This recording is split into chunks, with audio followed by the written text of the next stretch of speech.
Hi అండి. అందరికీ నమస్కారం. Welcome to my channel. ఈ వీడియోలో ఉద్యోగులకు, పెన్షనర్లకు మధ్యంతర భృతి, డీఏ బకాయిలపైన సంచలనం. పూర్తి వివరాలు ఈ వీడియోలో తెలుసుకుందాము. వీడియో ఎక్కడే కానీ స్కిప్ చేయకుండా ఎండ్ వరకు చూసేయండి. అప్పుడు ఇన్ఫర్మేషన్ పూర్తిగా అర్థమవుతుంది.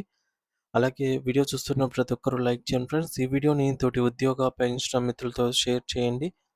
కొత్తగా మన ఛానల్ చూస్తున్న వారు ఇంకా ఎవరైనా సబ్స్క్రైబ్ చేసుకోకపోతే వెంటనే మన ఛానల్‌ని సబ్స్క్రైబ్ చేసుకోండి. సబ్స్క్రైబ్ చేసుకోవడం వల్ల నేను చేసే ప్రతి ఒక్క వీడియో మీ వరకు రీచ్ అవుతుంది. ఇక ఆలస్యం చేయకుండా వివరాల్లోకైతే వెళ్ళిపోదాము. ఫ్రెండ్స్, ఇక విషయానికొచ్చినట్లయితే తెలంగాణ రాష్ట్రంలోని లక్షలాది మంది ప్రభుత్వ ఉద్యోగులు, ఉపాధ్యాయులు మరియు రిటైర్డ్ ఉద్యోగులందరూ కూడా ప్రస్తుతం తమ వేతన సవరణ కమిషన్ పీఆర్సీ నివేదిక ఎప్పుడొస్తుందా అని అయితే ఎదురు చూస్తూ ఉన్నారు. ఈ తరుణంలో మార్కెట్‌లో నిత్యావసర వస్తువుల ధరలు ఆకాశాన్ని తాకుతున్న తరుణంలో పెరిగిన ద్రవ్యోల్బణానికి అనుగుణంగా తమ జీతం కూడా పెరగాలని వారైతే ఎంతో ఆశగా ఉన్నారు.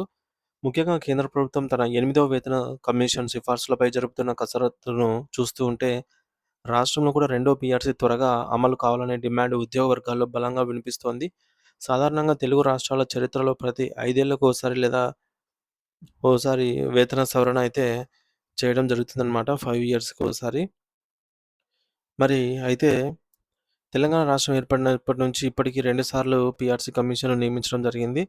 ఇందులో భాగంగా రెండో పీఆర్సీ కమిషన్ అక్టోబర్ 2023న అధికారికంగా అయితే నియమించారు. వాస్తవానికి ఈ కొత్త వేతన సిఫార్సులు జూలై 1 నుండి అమల్లోకి రావాల్సి ఉంది. కానీ ఇప్పటివరకు దానికి సంబంధించి అమలు ప్రక్రియ ముందుకు సాగకపోవడంపై ఉద్యోగ వర్గాల్లో తీవ్ర అసంతృప్తి మరియు ఆందోళన నెలకొంది.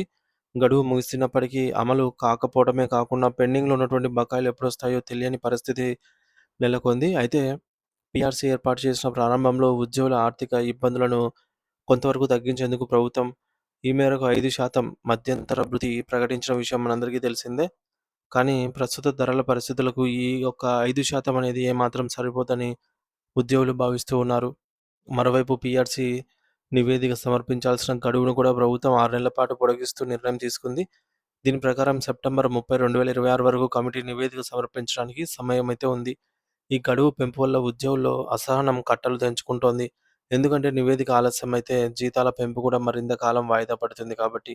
మరి గతాన్ని పరిశీలిస్తే మొదట తెలంగాణ పీఆర్సీ కమిషన్ కేవలం 7.5% ఫిట్‌మెంట్ మాత్రమే సిఫార్సు చేసినప్పటికీ అప్పటికి ప్రభుత్వం ఉద్యోగుల వినతులను మన్నించి ఏకంగా 30% మేర ఫిట్‌మెంట్‌ను ప్రకటించి ఉద్యోగులను ఆశ్చర్యపరిచింది. సో, ఆ పాత అనుభవాన్ని దృష్టిలో ఉంచుకొని ఇప్పుడు వస్తున్న రెండో పీఆర్సీలో తమకు కనీసం 45% నుండి 50% వరకు ఫిట్‌మెంట్‌ను ప్రకటించాలని ఉద్యోగ సంఘాలు అత్యంత బలంగా డిమాండ్ అయితే చేస్తూ ఉన్నాయి.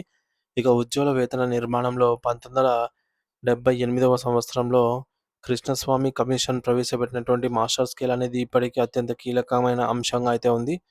ఈ యొక్క మాస్టర్ స్కేల్ వల్ల ఉద్యోగులు తమ సర్వీసు చివరి దశకు చేరుకున్నప్పుడు వేతనం ఒకే దగ్గర నిలిచిపోయే సమస్య ఉంది అని, ఇది వారి పదవీ విరమణ ప్రయోజనాలకు మరియు పెన్షన్ లెక్కింపుకు ఎంతో ఉపయోగపడుతుందని నిపుణులు విశ్లేషిస్తున్నారు.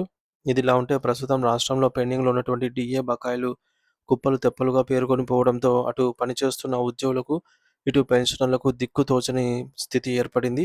గత పీఆర్సీ అమలు సమయంలో హెచ్ఆర్ఏ స్లాబ్‌లను తగ్గించడం వల్ల పట్టణ ప్రాంతాల్లో నివసించే ఉద్యోగులకు వేల రూపాయల ఆదాయాన్నయితే నష్టపోయారు.